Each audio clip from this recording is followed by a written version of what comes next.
You're about to enter into a new world of knowledge, curiosities, and high strangeness.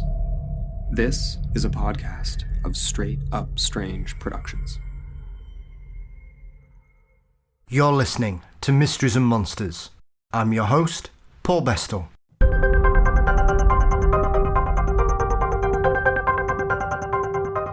Welcome to a special Halloween edition of Mysteries and Monsters. Over the last few weeks, I've been asking you guys to send me some of your ghostly experiences, and you've not let me down. I've received several creepy tales from around the world from you, and so I'm going to regale you with some of those listener stories to try and chill your bones this Halloween. I've taken all these stories as first-hand accounts, and I hope they give you a spooky start to this most unusual of Halloweens. Pipes. Hi Paul. My story comes from an office where I still work, so I'll not mention the name, but it is in Sheffield, and as many offices are in the city, it used to be used in the manufacturing sector, so it's been refurbished but kept some of its original fixtures and fittings. It's a big, open-plan office, well lit with big windows, but I suppose when you first come into it, it must seem like a rabbit warren if you don't know your way around it. We'd work a variety of shifts throughout the week, and to be honest, if you worked the normal 9 to 5 shifts, you'd never notice anything unusual. With over 1,000 people working in the building, it is a bustling, busy place to be most of the time. I'd often wonder, with so many people in the office, all usually in casual clothing, just how easy it would be not to see something that would stand out. But over the years, so many people have come and gone. Often you can see people one week and never see them again. I was based mostly on the first floor, and as someone who had worked in the building for over 20 years, I'd never really taken notice of some of the stories I'd heard from other staff about a certain wing in the building where odd things would happen. We'd occasionally talk about things in the pub after work on a Friday evening, and sometimes when people had become alcoholically lubricated, they'd admit to seeing and feeling strange things. It seemed that things always seemed to occur after the majority of staff had finished their shifts by 5 p.m, and a few of the unlucky ones would be having to do the 8 p.m. finish, as we all had to do at some of the time. Most people would mention catching a glimpse of something in the corner of their eye, hovering by the windows at the far end of the office that looked out over the little river. But whenever they'd turn their head, nothing would be there. Others would talk about the sensation of being watched, or that someone had walked through the office, despite clearly seeing no one was there. I'd often dismiss these stories as simple exaggerations, or people just having a laugh and trying to pull your leg. But one day, something strange happened to me that I still can't explain to this day. It was a dark November night, and I still remember it vividly. I was on one of the dreaded 8 p.m. finishers, and in my part of the office there was probably just the three of us, all sat on different banks. It had just turned 7 p.m. The lines weren't particularly busy, so I was just browsing the internet, catching up with the news. I got up to get a drink of water. I walked over to the cooler and filled up my bottle. As I returned to my desk, I was suddenly overcome with the overwhelming smell and aroma of pipe tobacco that seemed to be hanging over the bank. It was so pungent, I actually exclaimed, "Ugh!" As a non-smoker, tobacco is something that is very distinct to me, and obviously none of my co-workers smoked, and I wasn't aware of any of my colleagues that even smoked a pipe at all. I called one of my teammates over, and she too said, "Wow, you can really smell pipe tobacco." Our other teammate was on a call, but once he'd finished, he too came over to my bank and also confirmed that we could both smell the aroma. "Yep, that's definitely pipe smoke. You couldn't see it, but it was definitely just hanging in a defined area." Now, tobacco smoke usually smells pretty similar, but pipe tobacco is very distinct. It smells deeper and richer than normal cigarette smoke, and it certainly doesn't smell like marijuana. So it was pretty obvious what it wasn't. There were no windows open near me, and even if there were, they couldn't be opened. We were nowhere near the smoking area, which was far away at the back of the building. Plus, it was November, and who the hell has windows open in the north of England in November?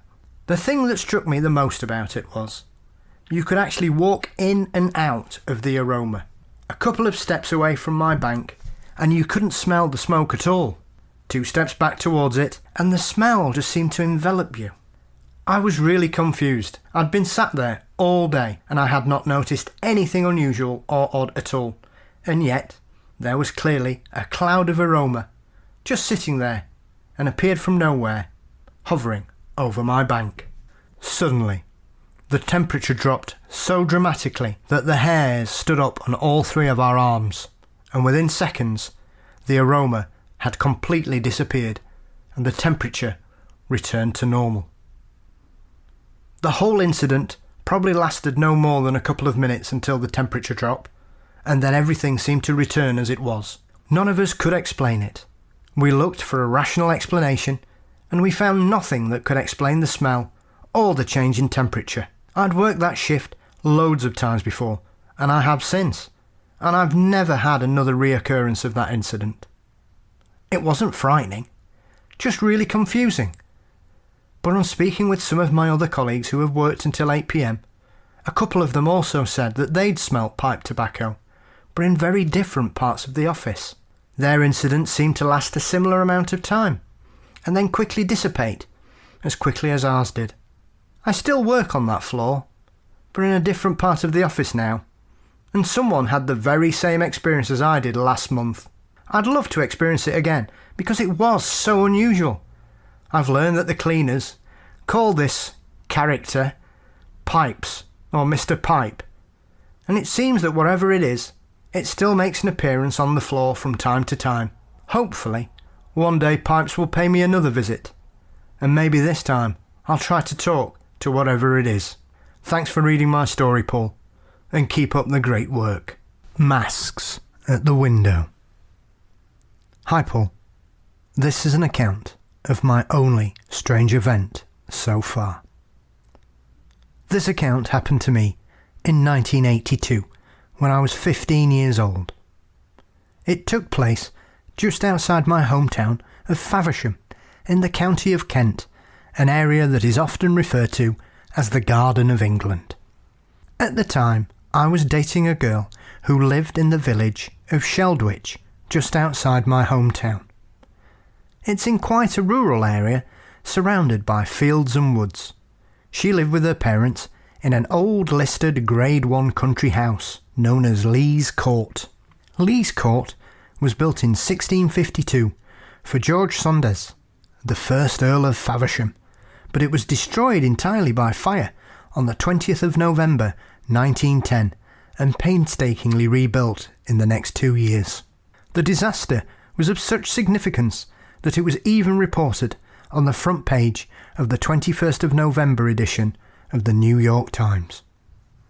In the 1980s, the original stately home was subdivided into private apartments, along with the Grade 2 listed dairy court, estate house, courtyard and stable yard, whilst retaining many well-maintained gardens, parkland and grounds.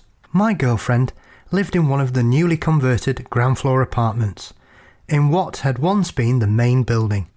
At the time, it all seemed very grand to me, and we often spent time walking around the grounds and the surrounding village. At weekends, my girlfriend sometimes babysat the children of the family who lived in the largest apartment of the old house. Their home was huge, part of which contained the original ballroom from the 1600s. I would often help her out, and then cycle home later that evening. I am happy to admit that down that long drive away from the house and through the countryside, it got pretty frightening.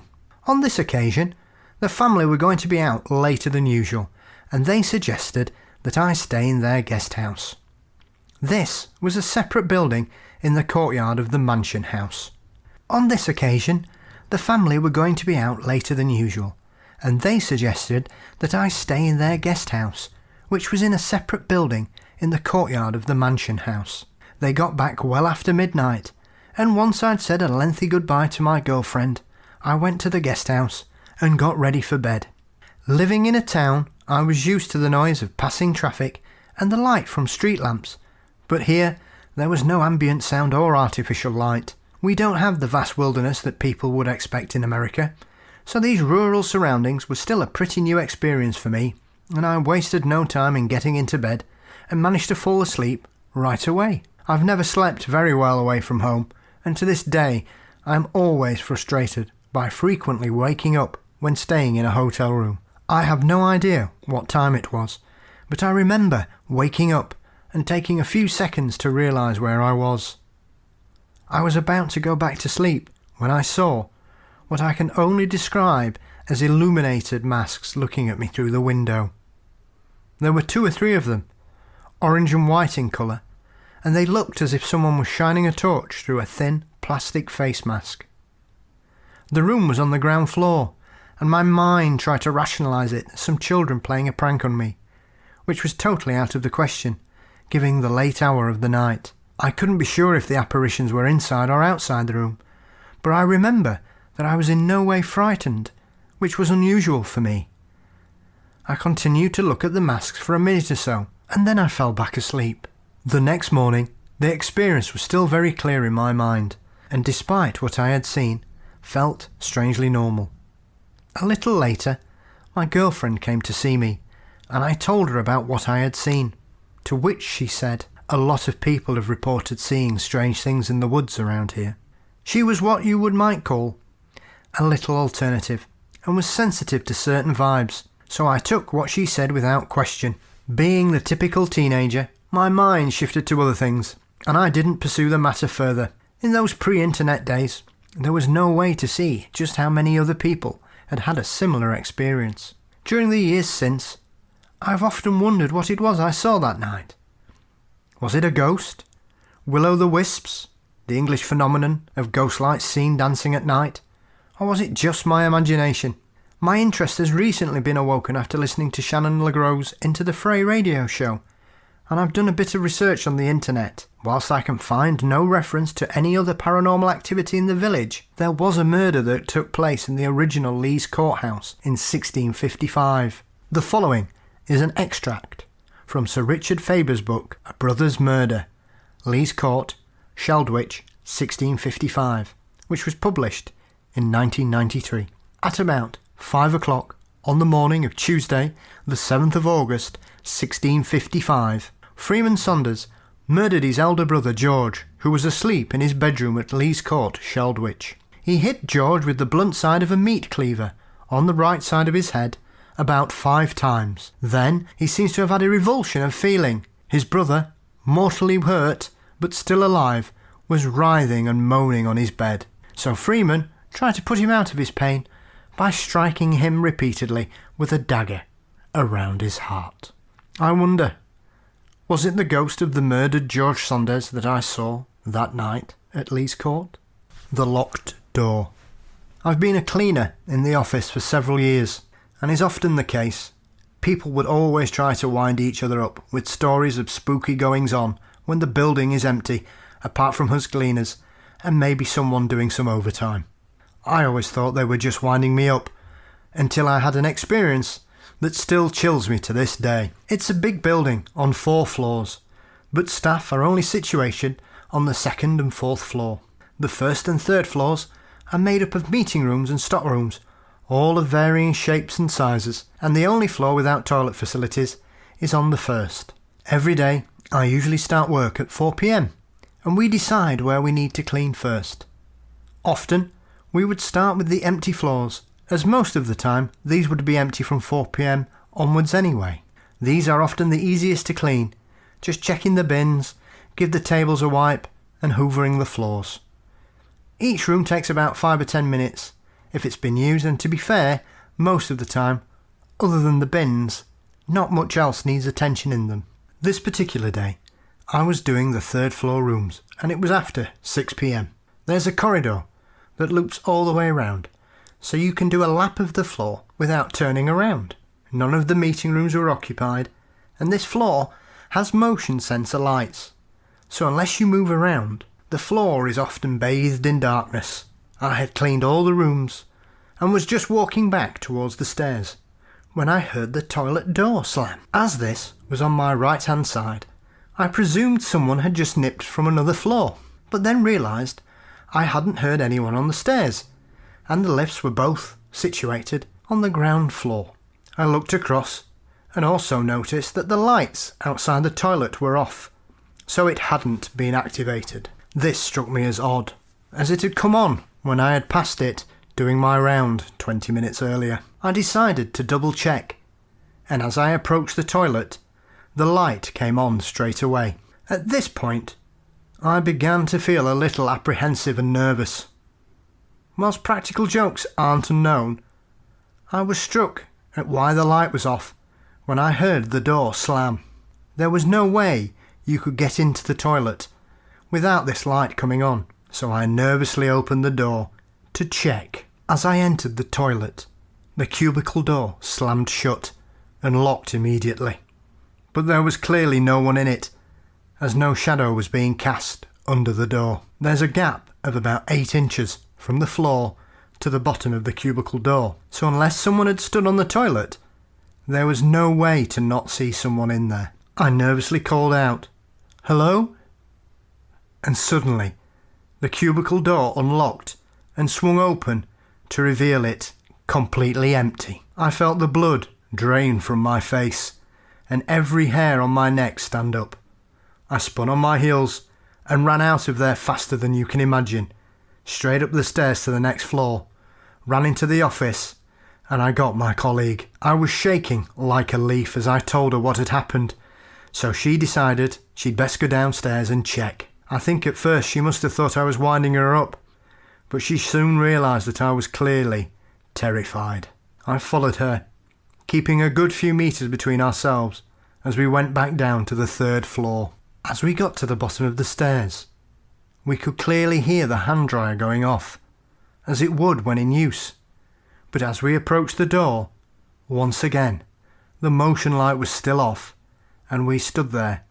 We heard the dryer stop, and the door slowly opened. Expecting someone to walk out, we noticed once again that the motion sensor lights didn't go off, and the door closed. My colleague turned to me and said, "Right, let's leave whatever that is to itself," and we both turned round and ran back up to the 4th floor. Neither of us can explain what happened that evening, and whilst my colleague is happy to clean that floor on her own, I will never go there on my own again, or without knowing that someone is in one of the meeting rooms. It's never happened since, and I know other people have heard the hand dryer go off on its own, but some people have heard footsteps in the corridor that leads to the canteen on the 4th floor, but no one ever turns up. I'm still working there, and I'll never forget what happened that day. It still gives me the chills to think about it. Thanks for listening to my story, and I hope it's good enough for your show. The Visitor. This story was submitted by Michael in Canada. This is my strange story of the weirdest, creepiest thing I've ever encountered. I'm not sure what it was, but it felt emotionally similar to being on a roller coaster. I live in St. Albert, Alberta, Canada, and a few years ago I was at home watching the History Channel, having a coffee with some donuts, and I was sitting there with my 2 cats on our own. It was around 10 a.m. in the morning when I thought I heard 3 loud bangs at my back door, to which both cats sat up. I turned down the volume on the television, and again I definitely heard the same 3 loud bangs at the back door repeat themselves like an angry person pounding their fist on the door. Bang! Bang! Bang! The glass pane in the door was rattling due to how loud and heavy the bangs were. Both of my cats got up and went into the hallway and began looking at the back door. They were both laid low to the ground. Then once again, the very same 3 loud bangs returned, and what sounded like something or someone's footsteps going down the basement stairs that were at that door. Suddenly, both cats bolted for the opposite side of the house. I got up slowly going into the kitchen to prepare for a confrontation, or I'm not sure what. So I grabbed the largest knife I had in the kitchen. At the end of the day, this is my house. You're leaving walk-in or being carried out, but either way, you're definitely leaving. I walked slowly to the back door basement stairs area, knife still clasped in my hand. The door was closed and locked. I looked outside through the window. It was snowing, and yet I could see no footprints anywhere, but I was sure I heard something go down the stairs and into the basement. I went downstairs, checked every room, even looking through the door cracks to be sure that no one was hiding behind them before I went into each room, and could still find nothing. Suddenly, I thought I heard movement upstairs. I slowly went back up, and at this point, I was feeling confused, anxious, and very nervous. I began to feel all tingly, but once again, nothing was there either. I found both cats hiding under the master bed, looking scared and skittish, and it took about 30 minutes to lose the feeling of not being alone. And before the cats came out, a normality seemed to settle over the house again. I double-checked the door, and for footprints outside, and the basement once again. There was still nothing there, and no way someone could have approached that area and not left evidence. I don't know what this was, but I know the cats reacted, so it was clearly not just my imagination. I told my wife about the incident, but she just brushed me off and said I was trying to scare her. However, a few weeks later, it happened to her. But this time, it was at night. She was actually looking out of the kitchen window at the back door and heard the same 3 loud bang, bang, bang on the back door. But no one was there. This never happened again to either of us. I still don't know what it was. I know it wasn't caused by traffic, as it should have been repeated over the years, and we would have been able to hear it more regularly. And it clearly wasn't a prankster, because there was no footprints in the snow, and that showed that. It was truly strange, and as I said, emotionally, it left me feeling like I was on a roller coaster. I remember when we first moved in, though, my cats sometimes would just get up and stare intently down the hallway. But hey, we all know cats are weird, and I used to joke they do that because they know it freaks people out. Now I sometimes wonder. The surgery ghost. Here's a weird one, Paul. Back in the early 1980s, my father worked as a GP at a surgery in Aylesbury. Like most GPs, he was fairly hard-bitten and had seen it all. Anyway, I recall him coming back home late one night as white as a sheet and pouring himself a stiff whiskey. Apparently, he had called in at the surgery, and as he was walking along a corridor, being the only person there, he felt a strong presence, looking behind him to see a grey shadow following him along the wall. It terrified him, and he left the surgery as quickly as he could. As the figure moved along the wall, the lights went on and off. A receptionist who works at the same surgery had been frightened one day to feel a hand placed on her shoulder, and she turned round to see a tall, grey figure standing over her. I seem to recall that the surgery had been extended, and in the process of the building work, a grave had been uncovered. I also remember as a child playing in a small patch of woods next to the surgery, where an old house had once stood and had been demolished, and seeing some graves, possibly a family plot. All of it was cleared to make way for development, and the surgery was probably built in the 1970s. The location was in an old part of the village which had been absorbed into the town. Also, my father recalls being followed upstairs by a dark shadow when he lived in an old house in Hounslow in London, and being followed home by a small ghost dog. So perhaps he was particularly sensitive to such things. The wind. Hi Paul. Here's my story, which turned me from a skeptic to a believer of the paranormal. I'm a joiner by trade, and often do work for private clients in their homes. This sees me visit some pretty nice homes, and I fitted all sorts, from kitchens, stairwells, banisters and bookcases. At this one particular job, I was fitting a custom-made bookshelf in a drawing room in a big house in a very posh area of Sheffield. The owner was nice and attentive, and would often bring me a sandwich and as much tea and coffee as I could drink. One particular day, she had to go into town to pick up some books that she'd ordered, so she told me to help myself to a drink if I needed, and she'd be back home within a couple of hours. Anyway, I was pottering about, making sure the bookcase looked the business. I take great pride in my work, and as I was making sure everything was level on the section I was completing, I heard a noise in the next room, which was a utility room. It sounded like someone had shut the washing machine door, and this struck me as odd, as the homeowner had literally been left 30 minutes or so, and I definitely hadn't heard her return. I brushed it off and carried on. But once again, a couple of minutes later, it happened. So I began to think that perhaps someone had sneaked into the house. So I picked up my spirit level and tiptoed out of the drawing room, approaching the utility room. It was a bright and sunny day, so I could clearly see that no one was in there, and the washing machine door was wide open.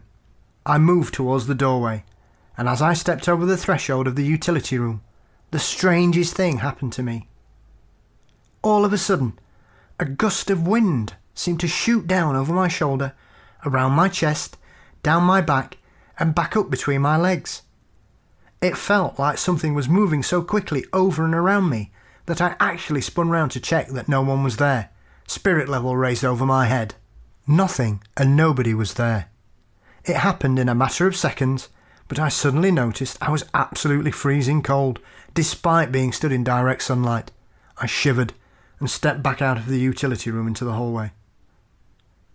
I regained my composure and returned to the utility room, but this time nothing happened at all.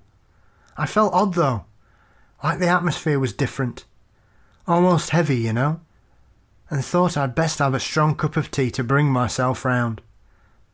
As I walked away from the room towards the kitchen, once again I heard the distinct click of the washing machine door close, so I hastened my pace into the kitchen, made a cuppa, and sat there for a good 20 minutes or so until I had calmed down a bit.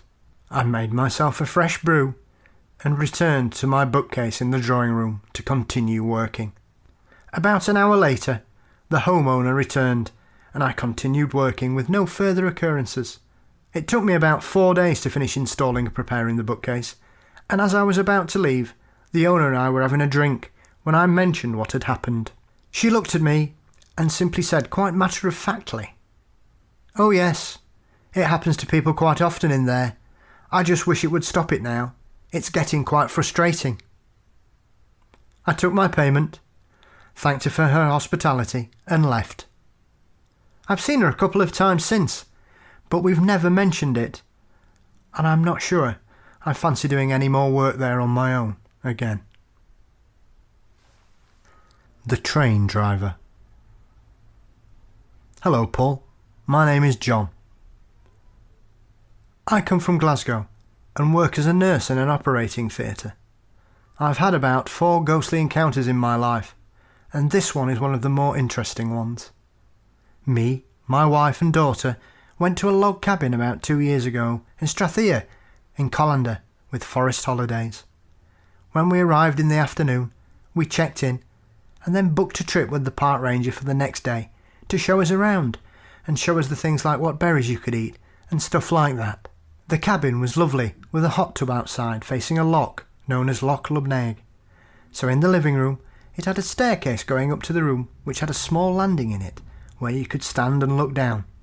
So as the night went on, myself and my 14-year-old daughter went up to the bedroom and lay on the beds talking. She soon fell asleep, so I turned the lamp off in the room.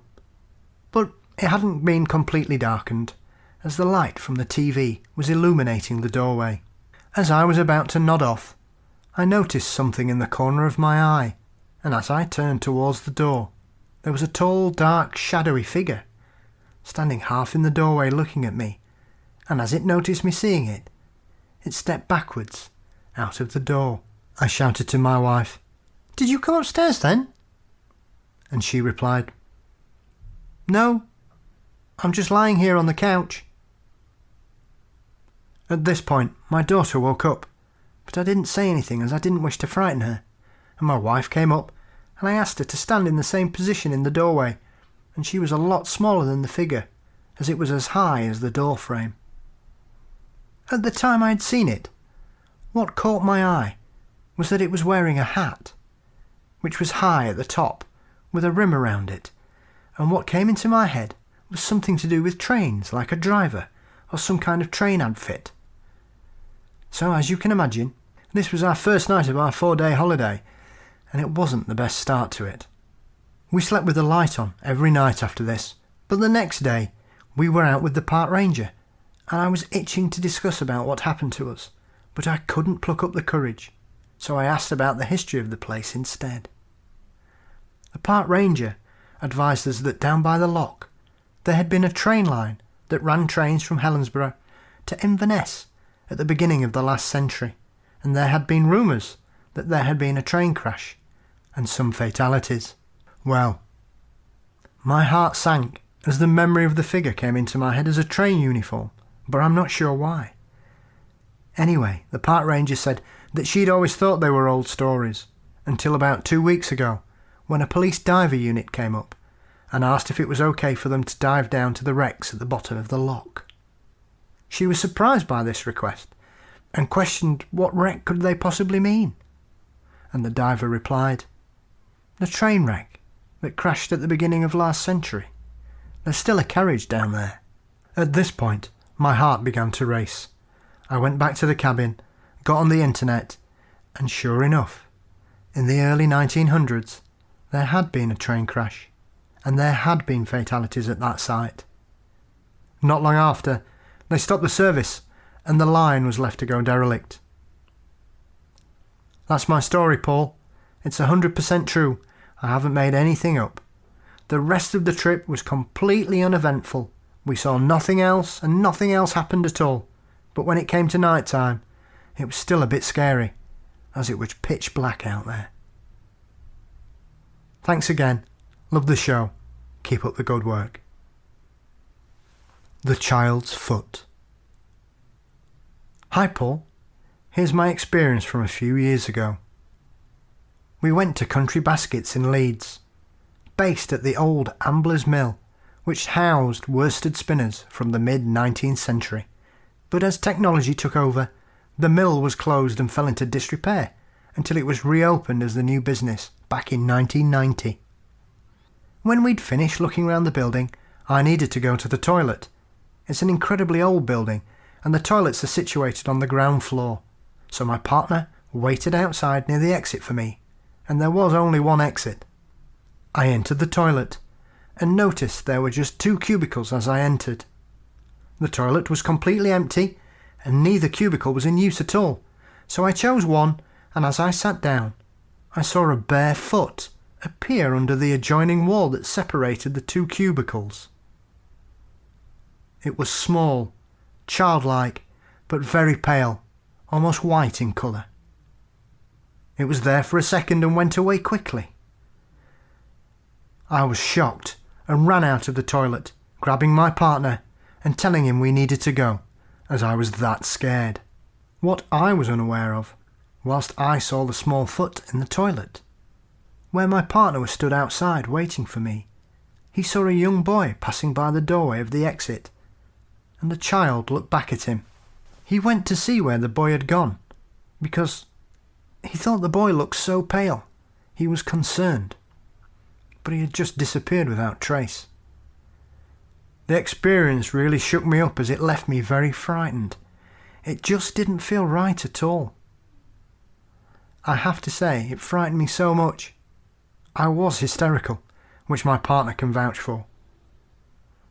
I've tried to find out if anyone else has heard anything about the building, or had any other experiences, but I've not found out anything so far. It's easily the scariest experience of my life, and I still think about it to this day.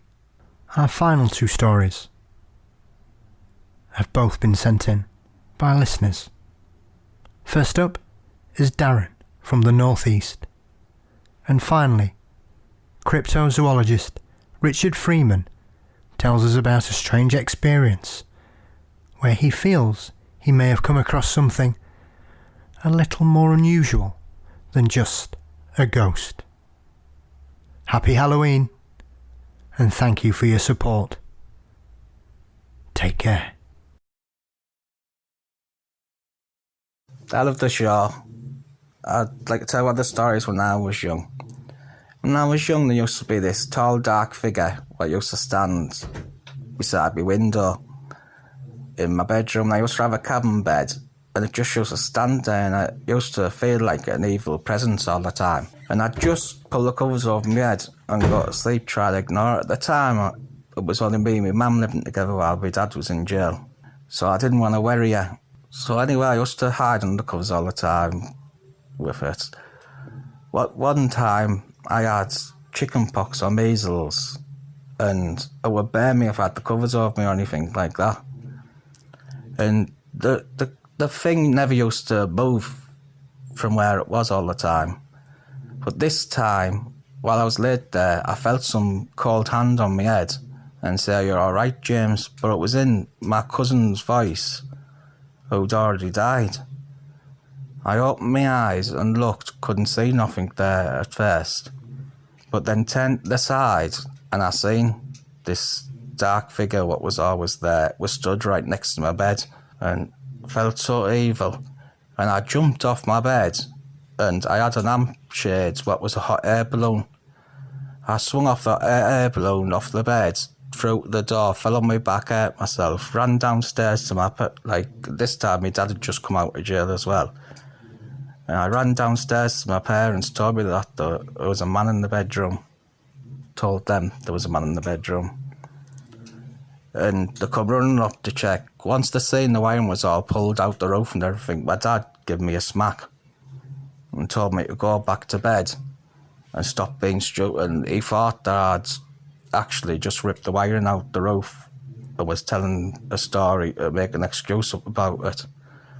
So even though I had the measles, I still pulled the cover over my head that night and was very scared all night trying to get to sleep. For the night after that, I'd climb inside my cabin bed from underneath and sleep like underneath my cabin bed instead, inside, to hide from it. The next time what had done something was my dad was still out of jail at the time, asked me to go up in the attic to get him some tools. And there was a lock on the attic and everything as well. I walked up in the attic to go get the tools. And when I walked up there, I heard this noise coming from behind the curtain, which was my dad's side where I kept everything. And it was like a but dead deep, like kind of breathing, really scary. So I ran to go back down the stairs. The door slammed at the bottom of the attic stairs. And I tried to open it and open it. I couldn't open it. And this thing, whatever it was, feeling dead evil, started walking dead slowly to the top of the stairs and then down the stairs step by step, very slowly, breathing really horrible noise. I did want to get away, so I started banging the door, screaming and shouting. My dad come up, opened the door, went mad with me again, gave me a smack. From then on, I kept hiding under the bed. We had to move because the houses were getting knocked down. And when we moved, went back to that same house with a big group of my friends to get me bikes back and my go-karts and stuff like that. So me and my friends went into the attic to try and get them back. And when we went to the attic to try and get them back, the same thing made a massive bang and an evil noise, an evil breathing and shout at the same time. With this big bang. We all ran out the house, left all the bikes. Back then, in the 80s, bikes were really expensive and shouldn't have left them behind, but we didn't dare go back for them after that.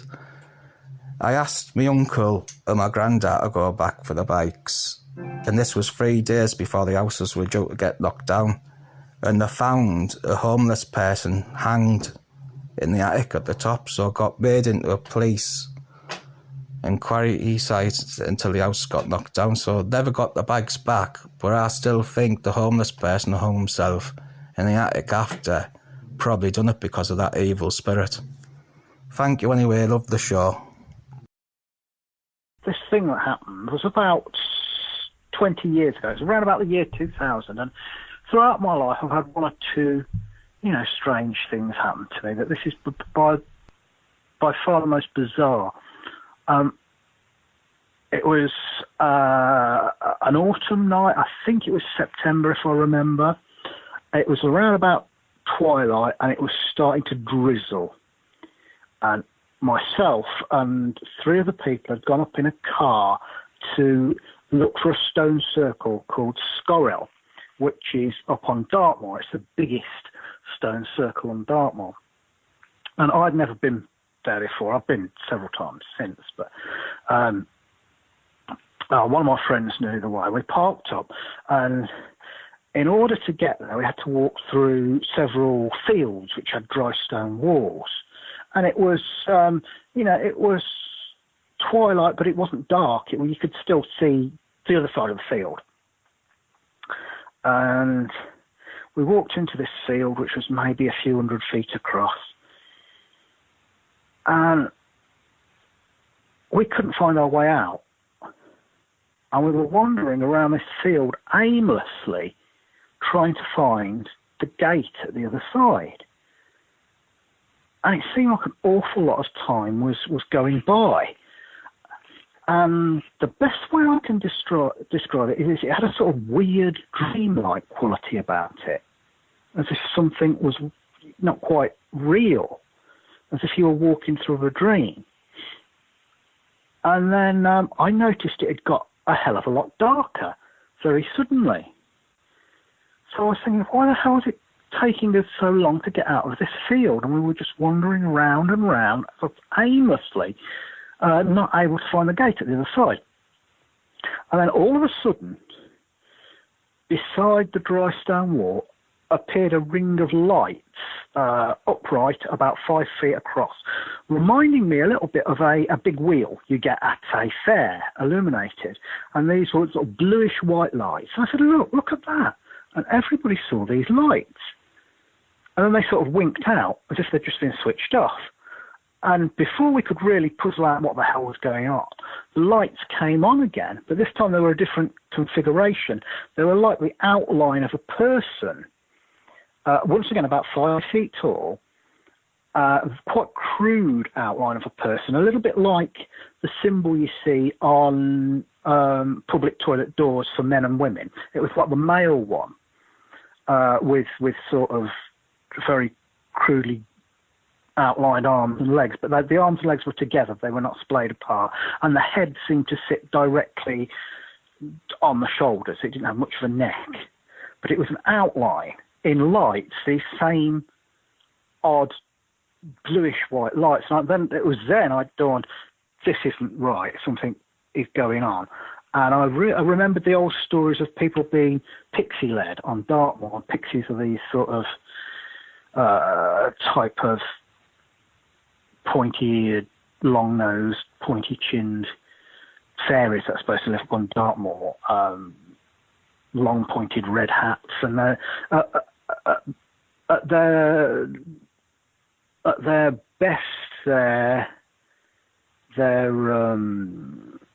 mischievous and like to lead people astray, and at their worst, downright dangerous. They're not sort of like the sort of gossamer winged Disney idea of fairies. And there's an old trick you're supposed to do if you've been pixie-led, which means you're under the spell of the pixies, is you either turn your pockets inside out or you take your coat off and turn it inside out. I said, listen, everybody, take your coats off and turn them inside out. That's a really weird thing to say to other people out of the blue, but they all did it instantly. Nobody questioned it. They all just did it, and then this figure disappeared, and then there was the gate. And we went through the gate, and we must have been there 45 minutes in this field because it had gotten really dark by then. We went through the gate and we found this stone circle, and there were other people at this stone circle, and they'd been there for a while. They'd been camping there. And the weird thing is, we reached this stone circle after all this had happened in the field, and nobody spoke about it. Nobody really talked about what happened. But all four of us saw this thing. So I said, look at that. And everybody looked and they saw it. But we never spoke about it ever since. And the whole thing had this weird dreamlike quality to it. I've had a couple of other experiences with strange lights, one in Tasmania actually, but they didn't have that weird dreamlike quality to them.